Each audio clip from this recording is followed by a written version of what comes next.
original. Ayan, halos 5 finger na yata. Nakakabahala yung ano, no? Nakita ko sa post kahapon na meron na naman daw bago na invasive isla dito sa lawa ng Laguna Lake. Ay pagdasal natin na ano, na walang epekto yun dito sa ating lawa. Nahagis natin, jackpot na naman. Woo! Ang dami talaga mga bro. Alam nyo ba mga bro, bakit gusto kong magdala? Kasi talagang dito, walang supply.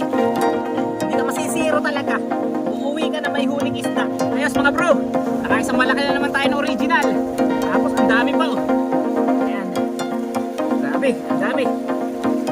Ito yung huli natin kahit merong low pressure area dito sa ating lugar. Woo! Ang dami na naman mga bro. Jackpot na naman.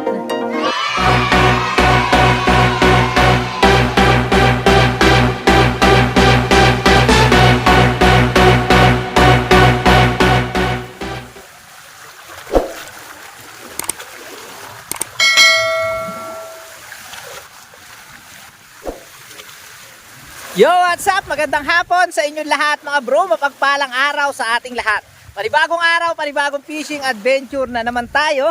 At ngayong hapon ay narito ulit tayo sa ating office. Ayan, narito na naman tayo sa ating tagpuan dito sa tabing lawa. At magdadala ulit tayo mga bro, magkakasnit ulit tayo. Yan, ngayong hapon mga bro ay masama ang panahon at malalaki ang alon. Malakas ang habagat. Ayan. So dahil nga sa isang low pressure area dito sa paligid ng ating bansa, apektado tayo. Maulan ang panahon, lalo na kahapon, sobrang lakas ng ulan at malalaki ang alon, malakas ang hangin. Kaya sa kabila ng malalaking alon at masamang panahon, samahan nyo ako sa video na to.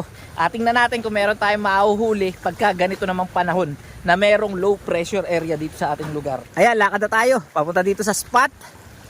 Dito mga bro, medyo mahina yung hangin. Kasi yung hangin mga bro ay habagat na parang papunta dun sa may bayan. Ayan o, dito the place. Pero paglabas natin doon mamaya, pagliko, dun malakas ang hangin. Ayan o. Kung mapapansin nyo nga, ay patuloy pa rin ang pagtaas ng lawa mga bro. So dati, hanggang dyan yan, sa may batong yan, papunta ron. Ang bilis ng pagtaas ng tubig at siguro kung tuloy-tuloy ang pag-ulan nitong mga paparating pa na buwan, magkaroon naman ng mga low pressure, bagyo, siguradong tataas pa yan. At yung dinaanan natin kanina sa may Balite mga bro ay baka sa susunod hindi na natin yan madaanan at gagamit na tayo ng bangka para makapunta tayo dito sa ating fishing spot. So yan, tara, mag setup na tayo dito mga bro. Habang dito ay kalma-kalma. So let's go. Dito na tayo mag-aayos mga bro. At eto, dala uli natin yung ating dala. So pagka ganito mga bro na malalaki yung alon at malakas ang hangin, mahirap maghagis ng dala. Lalo na itong dala natin na gamit ay magaan lang at maliliit ang tingga. Posible kasi na paghagis natin madala ng alon at saka mabagal yung kanyang paglubog dahil nga sa alon. Subukan lang natin mga bro, makapang-ulam man lang tayo, di okay na, di ba? At yun, ano ba mga dala pa natin dito? May dala tayo syempre nalagayan ulit ng cellphone para pag umulan ay hindi mababasa yung ating cellphone kasi talagang tuloy-tuloy ang pag-ulan. Kahapon pa, dahil nga yan sa low pressure. Tapos yung ating tuhugan ulit ay dinala ulit natin. So subukan muna siguro natin sa may tapat na to. So samahan nyo ako mga bro. Tara! Subok muna ulit tayo sa medyo magilid lang mga bro.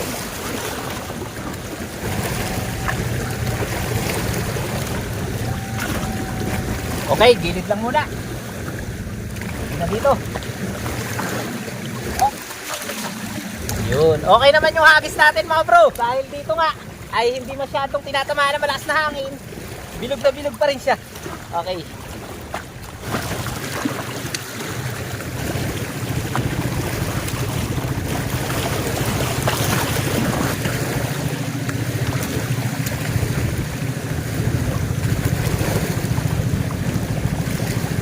Ilang hagis, wala.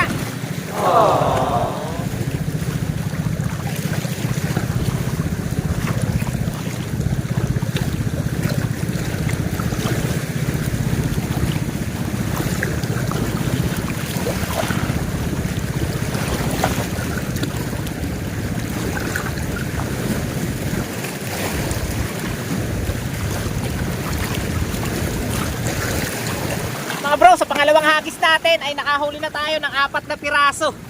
Ito. At saka malalaki. Mga royo pa rin. Tapos may isa na yung kakaibang tilapia. Ayan. So ang problema mga bro dito sa medyo magilid nung sinubukan natin, madami siyang mga banlik o yung mga ugat ng water lily. Madumi ang ating lambat pagka sa gilid tayo humagis. So ganun talaga mga bro pag malalaki ang alon kasi tuwing umaalon yan, yung mga water lily sa gilid ay nadudurog. Kaya yun dahilan para dumumi yung ating lambat. So yan, tatanggalin na natin yung ating mga huli. Sa hagis na yun. Ayos. Hop. 4 na piraso. Goods. Pangalawang hagis pa lang ay meron na tayo pang ulam. Sandali na naman mga bro, makakakuta na naman tayo pagka ganito. Pala mga bro, hindi tayo kukuha na masyado madami ngayon na tilapia. Yung tamang pang ulam lang talaga. Dahil nung nakaraan, nasayang lang, nasa box. Nakalimutan namin na hinainan o linisan. Ayun, gumaho. Kaya naitapon lang namin. Kaya yung tamang ulam lang ang kukuhanin natin ngayon. Hindi tayo kukuha ng ganong kadami ngayon. Okay, saan tayo? Ito mga bro, good size na. Original na tilapia, tunay. Tilapiyang tunay.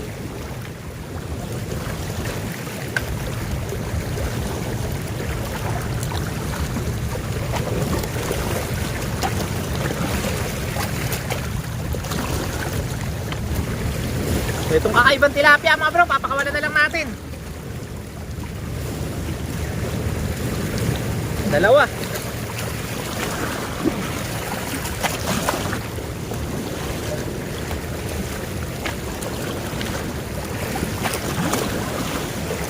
Ayos, pangalawang hagis. Nakatatlong piraso na tayo.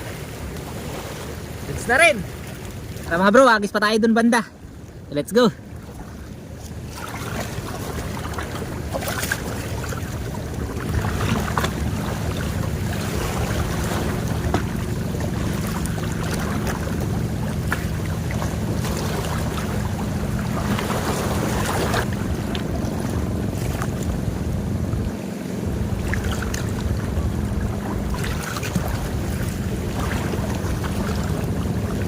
Ayan, pangatlong hagis. Ang dami na naman.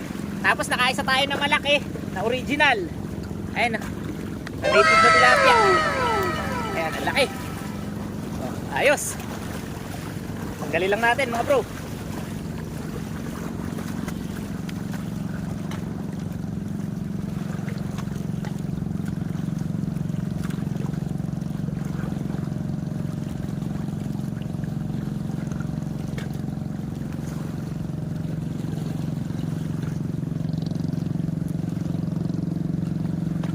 Laki oh.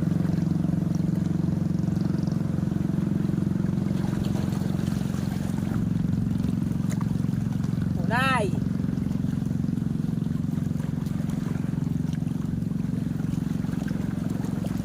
Ito mga bro, papakawalan na lang ulit natin.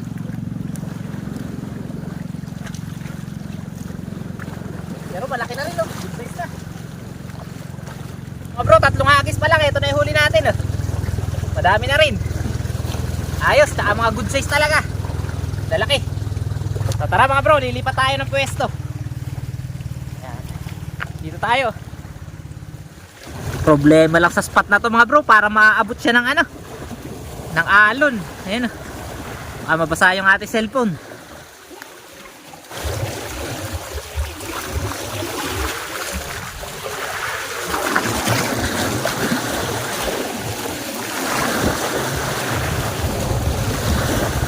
Bro, madami rin. Ayan. Tapos may mga tunay na huli. Ayan, original. Ayan. Tapos may isang malaki na bato-bato. Yung ibang klaseng tilapia. Ayan, malaki rin. Ayos. Nagdali na natin mga bro.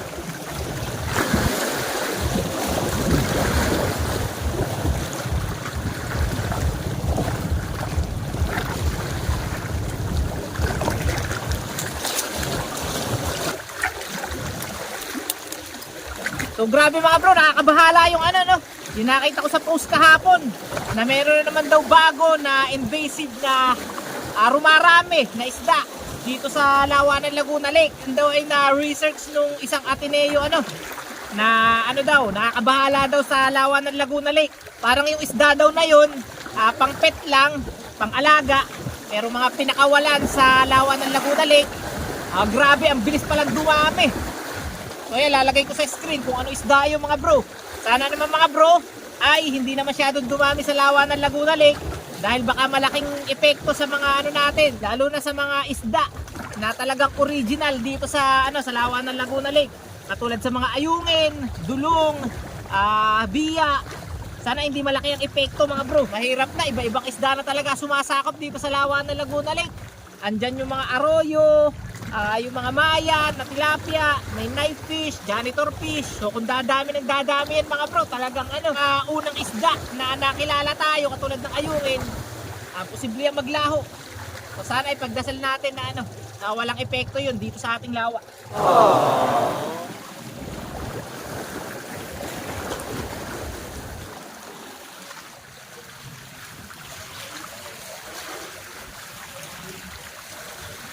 Ayos mga bro, nakahuli tayo ng isang malaking original.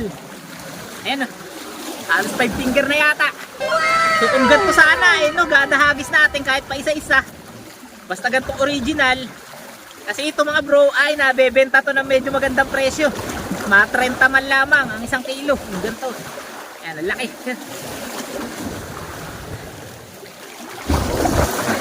Malapit na magmamaw mga bro.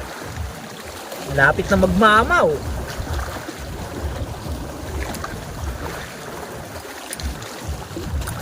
Isang piraso lang pero good size. Laki talaga. Aray. So itong iba mga bro, papakawalan na lang natin. Maliliit. So tara, dito tayo sa may kabila. Yun nga lang, dito medyo malakas ang hangin. Okay lang yan. I-cover na lang natin yung ating cellphone para hindi bumagsak. Ayan, dito. Woo! Lakas ng hangin. Huli natin, lagay muna natin sa may tubig dito. Ayan, safe na yan dyan. Siguro hanggang dito lang tayo sa hanay na to. Hindi na tayo aabot dun sa may malaking bato. Okay na yan. So tara.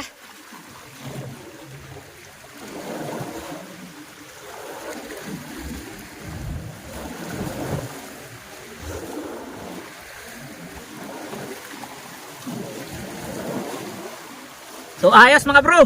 Nakaisang malaki na naman tayo ng original. Tapos ang dami pa oh. Ayan. Grabe, ang dami. Patanggalan muna natin. Ang laki na naman no. May maiuwi na tayo ng masarap na ulam. Ayan, taba pati.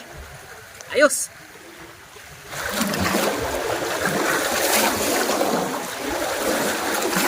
Tayo muna natin dyan sa may tubig mga bro.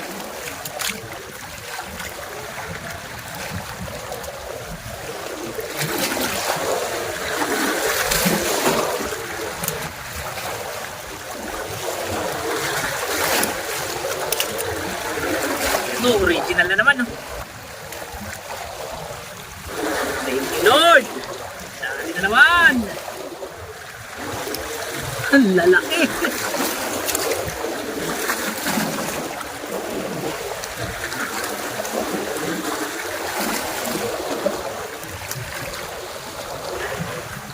Ayun mga bro, ang lalaki oh. Tinatanong ni Rodjo mga bro, yung kaibigan natin baka sakali doon kumagat sa sa biwas, pain bulate. Oo naman, syempre kakagat yan. So, mga bro, nakahuli tayo ng isang orange. Orange, pink tilapia. Red tilapia.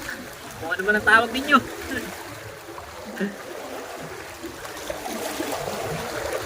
So yan, papakawala natin. Isa pa.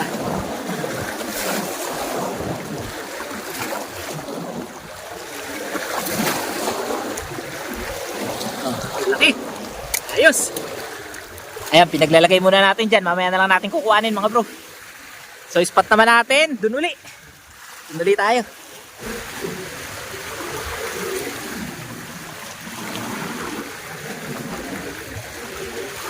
Ayan mga bro, medyo maliliit.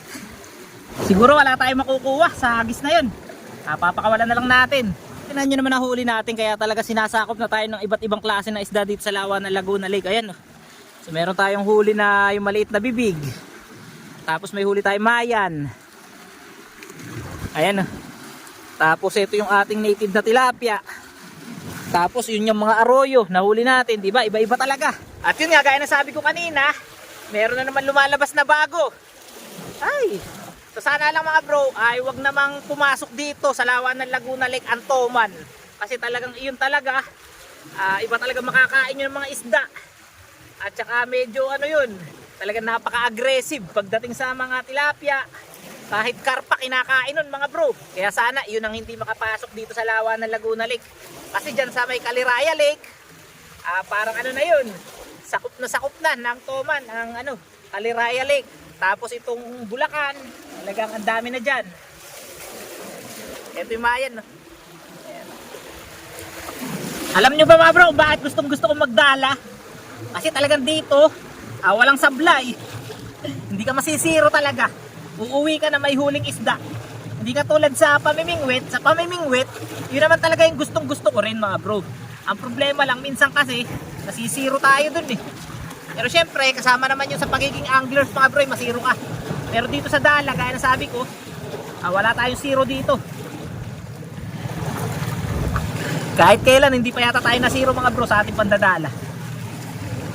Kung hindi ako nagkakamali, check nyo lahat ng ating mga video sa dala. Hindi pa tayo nasisiro dyan. Yan, siguro huling hagis na natin ngayon mga bro. At susubukan na lang natin dito. Tapos uuwi na tayo kasi okay na naman. Marami na tayong huli. So okay. Huling hagis dyan. Tara.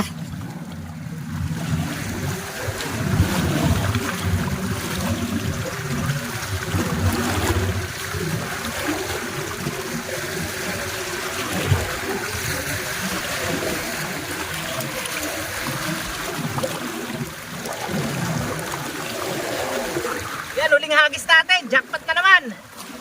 Woo! Ang dami talaga mga bro. Grabe yung hagis tayo mga bro, napakarami. Ito mga bro yung huling hagis natin. 2, 4, 6. Dami. Tapos may mga original pa rin. Ayan. Oh, ang lalaki niyan. Ayos. So okay na mga bro, uuwi na tayo. Okay na yung huli natin.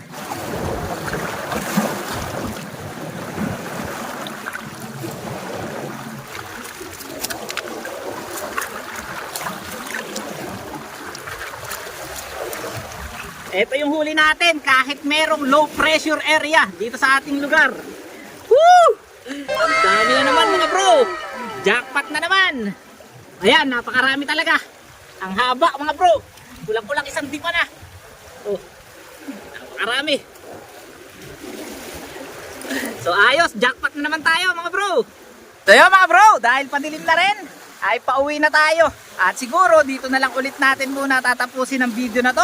Maraming salamat sa inyong lahat sa patuloy na pagsubaybay sa ating mga fishing adventure dito sa tabing lawa ng Laguna Lake. At yan nga ay matatagpuan nyo dito sa Talim Island. Sana ay huwag kayong magsawa na manood kahit puro pandadala ang ating mga content. Ako ko sa inyo ay babalik rin tayo sa pamimingwit mga bro. Pero sa ngayon, pagka ganitong panahon na mataas ang lawa, magdadala muna tayo. Ayan, bago tayo magpaalam mga bro, baka hindi ka pa nakasubscribe dito sa ating channel, baka pwede na mag-subscribe ka na.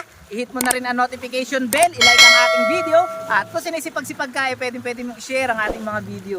So hanggang dito na lang mga bro, magkita-kita pa tayo next vlog. Happy fishing sa inyo lahat, at bye-bye! Jackpot! Ayos! Ang dami! Woo!